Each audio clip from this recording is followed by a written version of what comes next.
I was recently in Charleston and I got to see these beautiful roses everywhere. They're called the Charleston Rose. Now, if you happen to be in Charleston, I do recommend you support your local artists and pick up a couple. But if not, today I'm going to show you how to make them if you have palms near you. And here's some palms that look like trash laying on the ground. We're going to pull two out and let's get started to make something that looks like trash, something beautiful. The first thing is I kept these two pieces together, but you don't have to have them together. You can just hold them together. But in this case, this is going to be my stem. You take your two pieces and you're going to open it up and fold it diagonally a little bit so it's coming out. And then you're going to take this one and come across. The moves that we're going to make are going to continually be the same thing all the way around. So this first part, as you can see, is just over, and now we're going to go over again. And keep our base and just keep folding over. Twisting, folding over. Now we've got the kind of a circle, or a hexagon really, and there's a hole in the middle. The hole in the middle we want to keep. And keep going all the way across. I like these little wispy pieces, so I'm leaving them because they look nice to me. You can trim them off if you want to. You can see that hole. I hope you can. It's right here. Just come all the way around. Keep going until you run out.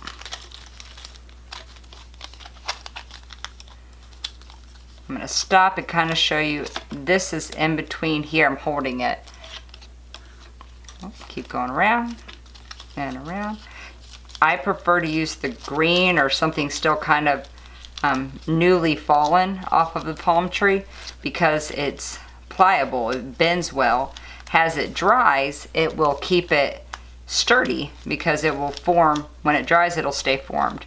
But in the early stages while it's green, it's going to move. So you want to make this as tight as possible. Get it as close as you want towards the end here. These pieces you're going to weave in at the end, so however long you want them, and that's pretty good to me. It's a couple layers thick. So what I'm going to do is turn it over. I still have that hole all the way through. Turn it over. My base here, you're going to stick it in that hole. I hope you can see this, but just kind of wiggle it in there. You're not going to mess everything up. It's a leaf, y'all. Pull it through. Trying to get it to where you can see it. Sorry about that. But basically, wiggle it until you get it through. Mine's kind of thick, but that's okay. Let's give it a... As you can see, palm leaves are sturdy. I'm not messing anything up. Does not want to go. Just mess with it until it gets in there. Ah ha ha ha. Okay.